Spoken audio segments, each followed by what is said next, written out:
Assalamualaikum warahmatullahi wabarakatuh. Perkenalkan, nama saya Fitria Nursalwa dengan NIM 24416261201099 dari kelas MN24C. Di sini saya akan mempresentasikan hasil hitungan manual pada uji asumsi klasik. Yang pertama, tujuannya untuk mengetahui bahwa model regresi linear yang digunakan valid, bebas dari bias, dan layak untuk digunakan dalam analisis dan prediksi.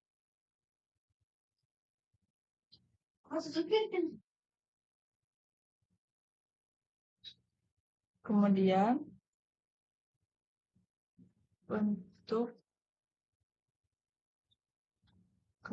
untuk perhitungan manual, yaitu menggunakan data praktikum data tersebut. Lalu saya menghitungnya menggunakan Excel yang akan ditampilkan di dalam Excel. Contohnya uji normalitas regresi sederhana X1-nya seperti ini.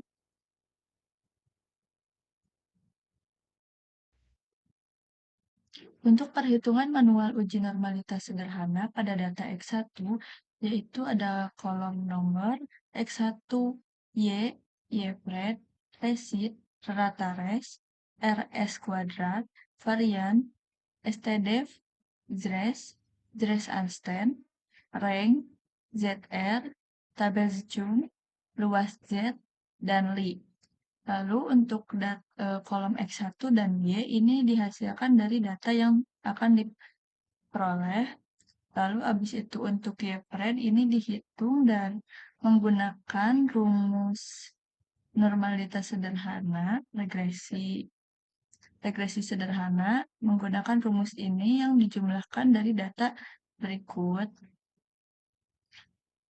Lalu dijumlahkan menggunakan rumus ini yang hasilnya menjadi Y sama dengan min 319307 ditambah 14945 X. Lalu dimasukkan menjadi Y-pred.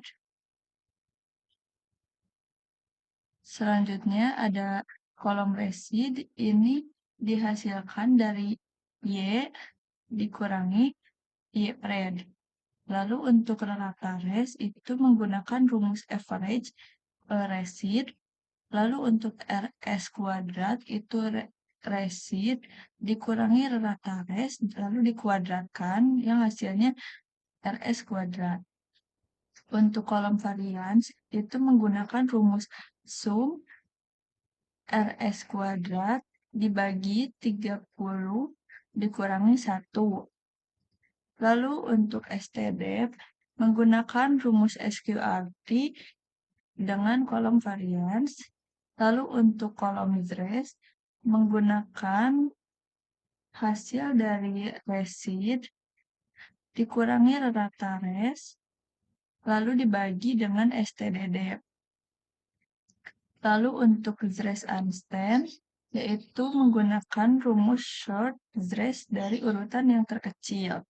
Lalu untuk rank ini hasil dari rank JRES Einstein.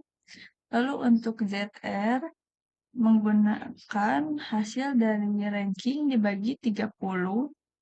Lalu untuk tabel zoom itu menggunakan rumus hasil dari JRES Einstein ditambah dengan 0,500 yang hasilnya akan menjadi tabel zoom. Lalu untuk luas Z itu jika JRES Einstein-nya negatif, jadi 1 dikurangi dengan tabel zoom ini. Namun jika JRES Einstein-nya positif, itu hasilnya sama saja dengan tabel zoom-nya. Lalu untuk kolom Li ini menggunakan hasil dari luas Z dikurangi ZR. Kemudian untuk kolom di bawahnya ada max Lihit. Ini menggunakan rumus max dan dari hasil kolom Li ini. Kemudian untuk mencari di tabel ini, karena jumlah datanya itu 30, yang tercantum di dalam tabel Lilliefors yaitu 0161.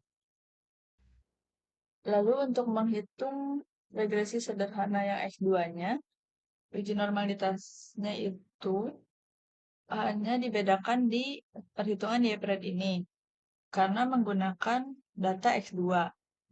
Cara perhitungannya dengan rumus yang sama. Lalu ini hasil dari hitungan X2, yaitu Y sama dengan 434,187 ditambah 0,54422 X yang dimasukkan menjadi Y'.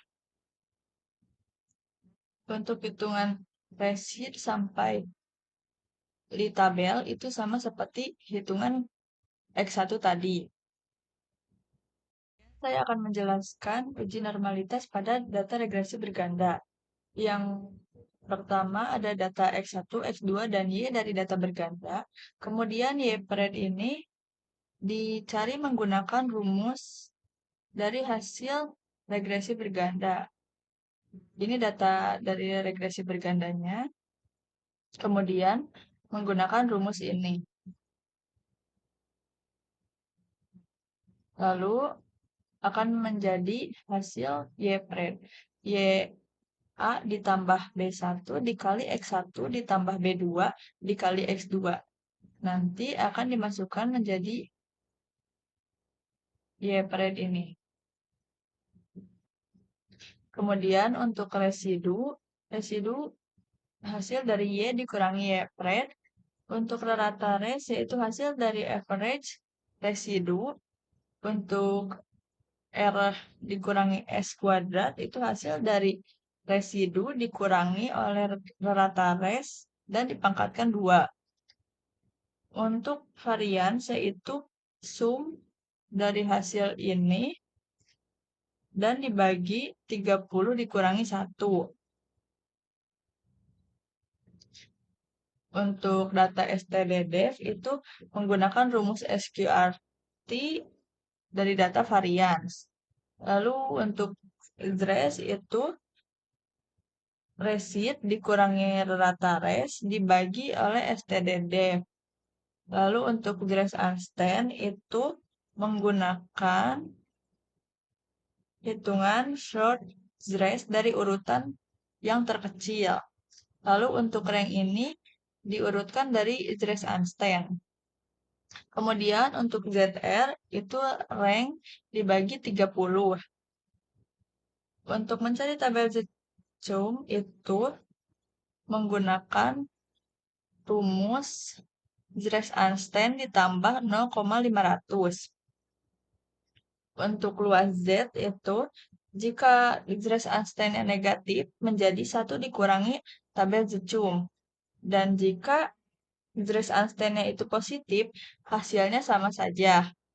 Untuk Kli itu dicari dari luas Z dikurangi ZR. Kemudian, untuk mencari max limit ini, menggunakan rumus max dari tabel Li ini. Lalu untuk Li tabel itu hasil dari tabel Lilliefors yang karena ini 30 data, hasilnya 0,161. Kemudian untuk perhitungan manual uji multikolinearitas, yaitu ini data X1 dan X2-nya. Untuk mencari X1, X2 ini, dari data X1 dikali dengan X2. Lalu untuk X1 kuadrat ini, X1 ini dikuadratkan. Dan untuk data yang X2 kuadrat ini, dari data X2 ini lalu dikuadratkan. Kemudian, dijumlahkan. Dan untuk mencari pembilangnya, menggunakan rumus nomor dikali X1, X2, dikurangi X1, dan dikali X2. Lalu untuk mencari penyebut 1 itu menggunakan rumus nomor dikali X1 kuadrat, diambil X1, lalu dikuadratkan. Kemudian untuk mencari rumus penyebut 2, itu menggunakan rumus nomor dikali X2 kuadrat diambil X2, lalu dikuadratkan. Kemudian untuk mencari penyebutnya, menggunakan rumus SQRT, penyebut 1 dikali penyebut 2. Kemudian untuk mencari 1R, itu dari pembilang dibagi dengan penyebut. Kemudian untuk mencari R kuadrat, yaitu dari hasil 1R dikuadratkan. Kemudian untuk mencari hasil 2 tol ini, dari hasil 1 dikurangi R pangkat 2. Untuk mencari 3 VIV ini dari 1 dibagi oleh hasil 2 tol ini. Kemudian nanti hasilnya, untuk hasil data ini, terdapat kesimpulan tidak terdapat gejala multikolinearitas antara variabel X1 dan X2. Hasil dari hitungan manual Excel tadi yang dimasukkan ke dalam laporan uji normalitas asumsi klasik ini. Kemudian, ini untuk mencari perhitungan Y-rate-nya, rumusnya dicantumkan di laporannya. Lalu, untuk perhitungan tabel Zecum ini, menggunakan rumus hasil dari Dres-Einstein itu ditambah 0,500 dan menjadi hasilnya segini. Lalu dicantumkan menjadi tabel Zecum. Kemudian, ini uji normalitas regresi sederhana menggunakan cara yang sama.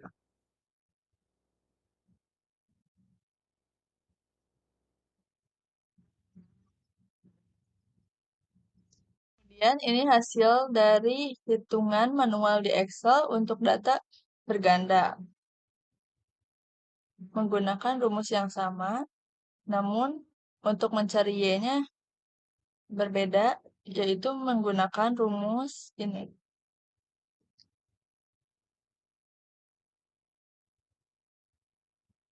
Untuk mencari rumus Y pada data berganda, menggunakan rumus tersebut. Kemudian untuk mencari zoom bergandanya, masih menggunakan cara yang sama, yaitu ditambah 0,500. Kemudian untuk uji multikolinearitas tersebut, kesimpulannya yaitu tidak terdapat gejala multikolinearitas antara variabel X1 dan X2. Selanjutnya, saya akan menjelaskan pengolahan data SPSS uji asumsi klasik pada regresi sederhana dan regresi berganda di aplikasi SPSS. Untuk mengolah data regresi sederhana pada SPSS, yang pertama, klik variable view, kemudian pilih analyze, pilih regression, kemudian pilih linear, kemudian untuk data Y diletakkan pada dependent, untuk data X diletakkan pada independence, kemudian klik OK. Berikut data hasil regresi sederhana pada SPSS. Uji asumsi klasik, yang pertama klik Analyze, kemudian klik Regression,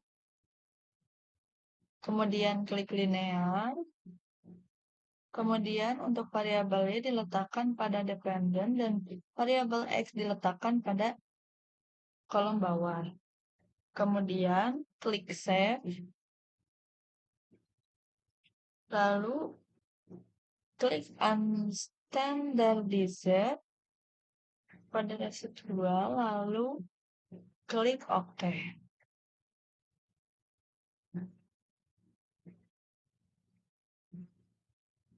Kemudian klik OK. Lalu akan muncul tabel res pada SPSS. akan muncul tabel yang seperti ini. Kemudian pilih Analyze. Lalu pilih Non-Parametric Test. Kemudian pilih Legalisi Dialog. Kemudian pilih One Sample KS. Kemudian masukkan variabel Unstandardized Residual pada tes variabel ini. Kemudian klik OK.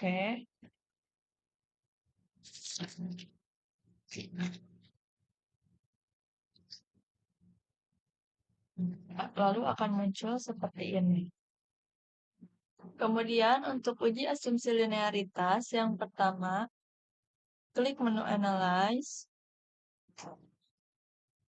Kemudian pilih Compare Means. Kemudian pilih Mean.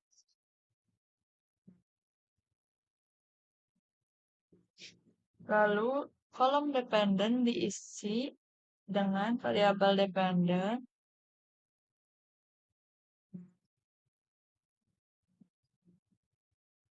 Kemudian untuk kolom independen diisi dengan kolom X.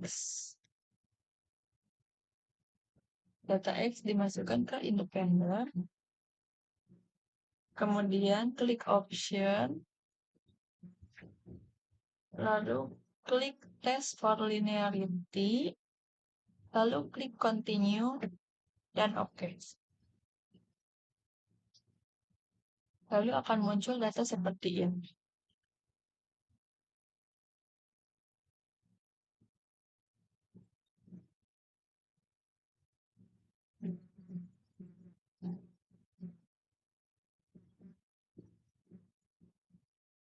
Dan untuk uji asumsi multikolinearitas dan autokorelasi, yang pertama klik Analyze, kemudian Regression, kemudian klik Linear, lalu pada kolom dependen diisi data Y dan data independen diisi data X. Lalu pilih Statistik, kemudian klik Covariance Matrix, Kolinearita Diagnose, dan Darwin-Watson. Lalu klik Continue dan OK. Lalu akan muncul data seperti ini.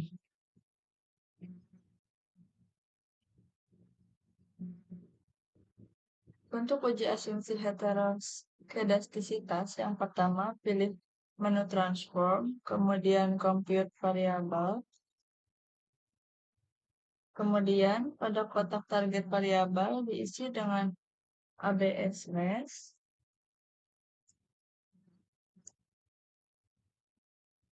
Lalu untuk numeric expression diisi dengan ABS S underscore 1. Kemudian klik OK. Kemudian akan muncul seperti ini.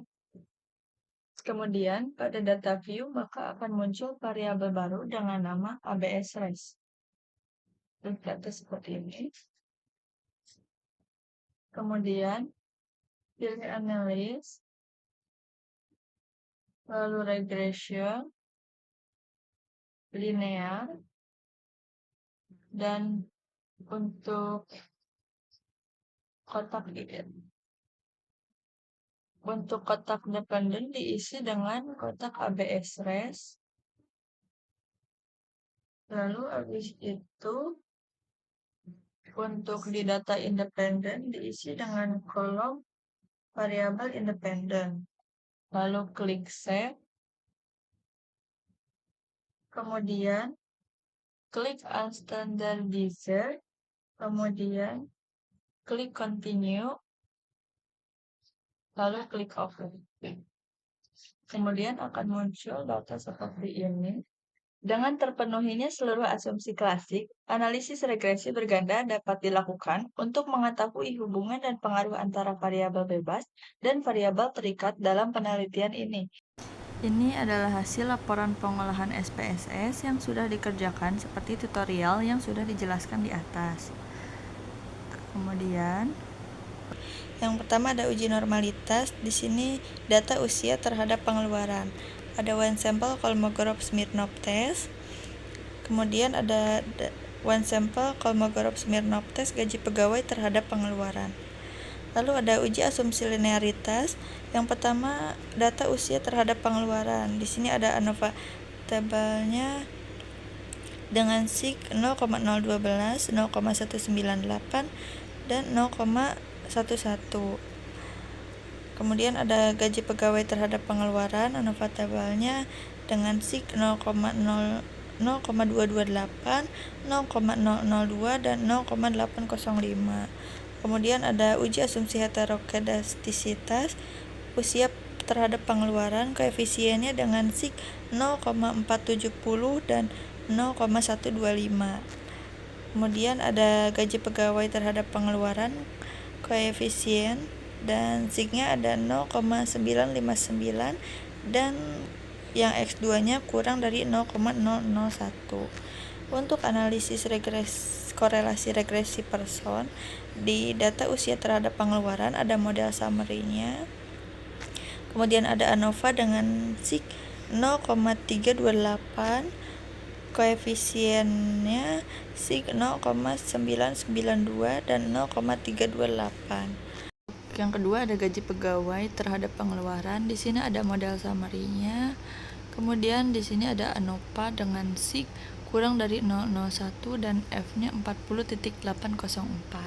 Kemudian di sini ada koefisiennya dengan SIG 0,371 dan 0,001 kurang. Lalu ada T-nya 0,908 dan 6.388. Untuk nomor 4 ada korelasi rank Spearman. Yang pertama ada usia terhadap pengeluaran. Di sini ada non-parametric correlation. Di sini juga ada gaji pegawai terhadap pengeluaran, non-parametric correlation. Kemudian untuk hasil dan kesimpulan uji asumsi klasik. Yang pertama uji normalitas. Di sini ada usia sebagai pengaruh dari pengeluaran. Untuk Kolmogorov-Smirnovnya ini 0,122 dan asip SIG-nya itu 0,200 dan gaji pegawai sebagai pengaruh pengeluaran Kolmogorov-Smirnovnya 0,122 dan asip SIG-nya itu 0,200. Kesimpulannya berdasarkan uji Kolmogorov-Smirnov, variabel usia dan gaji pegawai terhadap pengeluaran memiliki nilai asip SIG 0,200 lebih besar dari 0,05 sehingga berdistribusi normal. Kemudian untuk uji linearitas itu ada usia sebagai pengaruh dari pengeluaran, deviation from linearity SIG-nya itu 0,11 dan gaji pegawai sebagai pengaruh pengeluarannya itu 0,805. Kesimpulannya nilai SIG untuk usia 0,11 dan gaji pegawai 0,805, keduanya lebih besar dari 0,05. Ini menunjukkan bahwa hubungan antara usia dan pengeluaran serta gaji pegawai dan pengeluaran adalah linear. Kemudian ada uji heterokedastisitas, yaitu SIG pada variabel independen. Yang pertama ada konstanta intercept, usianya itu 0,470, gaji pegawainya 0,959. Untuk koefisien regresi lereng itu usianya 0,125 dan gaji pegawainya kurang dari 0,001. Hasil dan kesimpulan korelasi dan koefisien determinasi usia terhadap pengeluaran. Untuk koefisien korelasinya 0,185 dan koefisien determinasinya 0,034. Kemudian gaji pegawai terhadap pengeluaran, koefisien korelasinya itu 0,770 dan koefisien determinasinya 0,593. Kesimpulannya, terdapat hubungan yang sangat lemah antara usia dan pengeluaran dengan koefisien korelasi 0,185 dan koefisien determinasi 0,034. Artinya, usia hanya menjelaskan 3,4% variasi pengeluaran. Terdapat hubungan yang sangat kuat antara gaji pegawai dan pengeluaran dengan koefisien korelasi 0,770 dan koefisien determinasi 0,593. Artinya gaji menjelaskan 59,3% variasi pengeluaran. Kemudian ada hasil dan kesimpulan regresi linear sederhana. Untuk analis persamaan regresi linear sederhana, variabel independennya usia X1 dan gaji pegawai X2. Untuk persamaan linearnya itu Y sama dengan min 3931 ditambah 149.450 X1 dan gaji pegawai X2 itu persamaan linearnya Y sama dengan 434.187 ditambah 0,544 X2. Untuk kesimpulannya itu regresi usia X terhadap pengeluaran Y persamaan Y sama dengan min 3931 ditambah 149.450 X. Artinya setiap kenaikan usia 1 tahun diprediksi akan menaikkan pengeluaran sebesar Rp149.450.000. Regresi gaji pegawai X terhadap pengeluaran Y persamaan Y-nya itu 434.187 ditambah 0,544 X. Artinya setiap kenaikan gaji sebesar Rp1 diprediksi menaikkan pengeluaran sebesar Rp0,544. Untuk uji F, uji model itu untuk variabel independennya ada usia dan gaji pegawai. Sumber keragamannya regresi dan F-nya itu 0,991 dan 40.804. Untuk SIG-nya itu 0,328 dan kurang dari 0,001. Kesimpulannya, variabel gaji pegawai secara signifikan memengaruhi model SIG kurang dari 0,001, sementara variabel usia tidak signifikan, SIG sama dengan 0,328. Untuk uji T, di sini ada SIG pada variabel independennya min 0,010 dan 0,995. Untuk gaji pegawai 0,908 dan 6,388. Kesimpulannya, gaji pegawai tidak signifikan memengaruhi variabel independen. SIG sama dengan 0,908. Nilai signifikansi usia min 0,010 tampaknya salah atau tidak valid jika diasumsikan positif. Misal 0,010 usia akan dianggap signifikan. Kemudian di sini ada hasil dan kesimpulan uji korelasi range Spearman-nya. Dengan kesimpulan, korelasi antara usia dan pengeluaran menunjukkan nilai Ross Spearman sebesar 0,237 dengan SIG 0,208 berarti kurang dari 0,05, yang berarti tidak terdapat hubungan signifikan antara usia dan pengeluaran. Korelasi antara gaji pegawai dan pengeluaran menunjukkan nilai Ross Spearman sebesar 0,789 dengan SIG kurang dari 0,001, yang berarti terdapat hubungan yang sangat kuat dan signifikan antara gaji pegawai dan pengeluaran. Di sini ada analisis regresi dan korelasi berganda.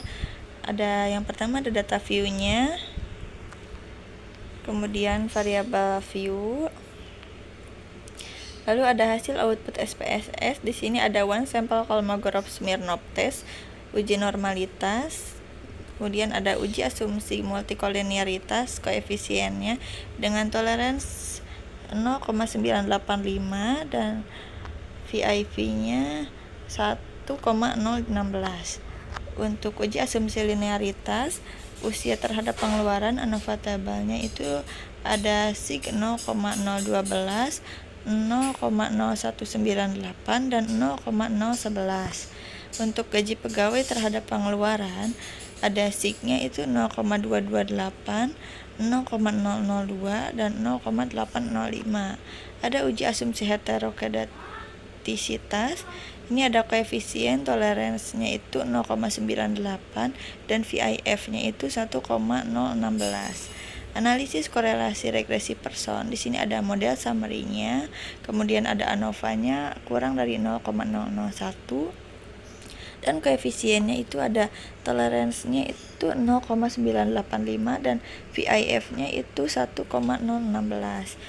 Untuk hasil dan kesimpulan di sini ada uji normalitasnya, Kemudian kesimpulannya berdasarkan output uji normalitas Kolmogorov-Smirnov secara multivarian diperoleh nilai asimetriknya itu 2 Taylor sebesar 0,200. Karena nilai tersebut lebih besar dari 0,05, maka dapat disimpulkan bahwa data berdistribusi normal. Dengan demikian asumsi normalitas telah terpenuhi. Untuk uji multikolinearitas, di sini ada nilai kolinearitasnya 0,985 dan 1,016. Berdasarkan nilai tol sebesar 0,985 kurang dari 0,1 dan nilai VIF-nya sebesar 1,016 lebih kecil dari 10, maka tidak terdapat gejala multikolinearitas antara variabel independen. Artinya variabel-variabel independen tidak saling berhubungan secara linear berlebihan, sehingga layak digunakan dalam model regresi. Untuk uji linearitas, yaitu di sini ada deviation from linearity sig-nya 0,011 dan 0,805.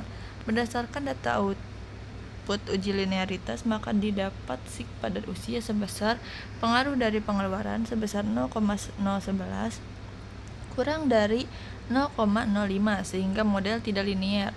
Demikian juga sig pada gaji pegawai sebagai pengaruh dari pengeluaran sebesar 0,805 lebih besar dari 0,05 sehingga model linear.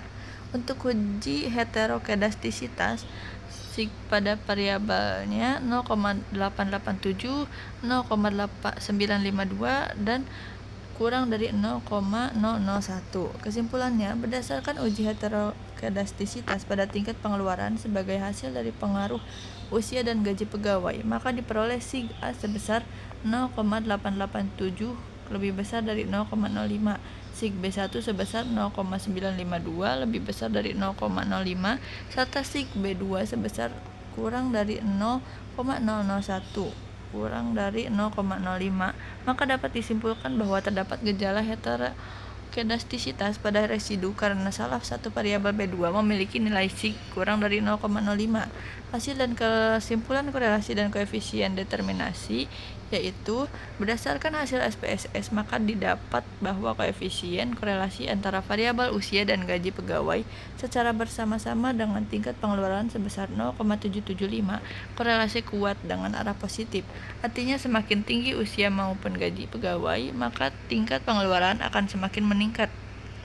Dengan koefisien determinasi sebesar 0,572 yang berarti bahwa 57,2% dari variasi pada model variabel tingkat pengeluaran dapat dijelaskan oleh variabel usia dan gaji pegawai dalam model tersebut, sedangkan sisanya sebesar 42,8% dijelaskan oleh faktor-faktor lain di luar model. Untuk hasil dan kesimpulan regresi linear berganda, kesimpulannya persamaan Y sama dengan minus 10, 0,063 ditambah 73,227 X1 ditambah 0,536 X2 memiliki makna yang A sama dengan minus 1010,063. Artinya jika variabel X1 maupun X2 bernilai 0, maka total penjualan sebesar 1010,063 tidak akan ada penjualan. Untuk B1 73,227, artinya apabila skor variabel X1 meningkat sebesar 1 poin, maka akan dapat meningkatkan total penjualan sebanyak 73,0,227 unit. B2 sama dengan 0,536, artinya apabila variabel X2 meningkat sebesar 1 satuan, maka akan dapat meningkatkan total penjualan sebanyak 0,536 unit. Untuk uji F global, berdasarkan output, maka didapat bahwa nilai sig sama dengan 0,000 pada ANOVA regresi tingkat penjualan sebagai variabel dependen dengan variabel X1 dan X2 sebagai variabel independen, yang mana nilai 0,000 kurang dari 0,05. Berdasarkan hal tersebut, maka dapat disimpulkan bahwa HO ditolak dan HA diterima, yang menunjukkan bahwa model sudah sesuai. Variabel X1 dan X2 secara bersama-sama berpengaruh signifikan terhadap tingkat penjualan. Minimal ada salah satu nilai. Untuk uji T, di sini kesimpulannya berdasarkan hasil uji T pada persamaan regresi, Y sama dengan minus 116,776 ditambah 23,598 X1 ditambah 3,319 X2. Diperoleh nilai signifikansi untuk konstanta sebesar 0,887 lebih besar dari 0,05 yang berarti tidak signifikan. Untuk koefisien regresi X1 sebesar 0,952 lebih besar dari 0,05 yang berarti tidak signifikan. Dan untuk koefisien regresi X2 sebesar 0,001 kurang dari 0,05 yang berarti signifikan.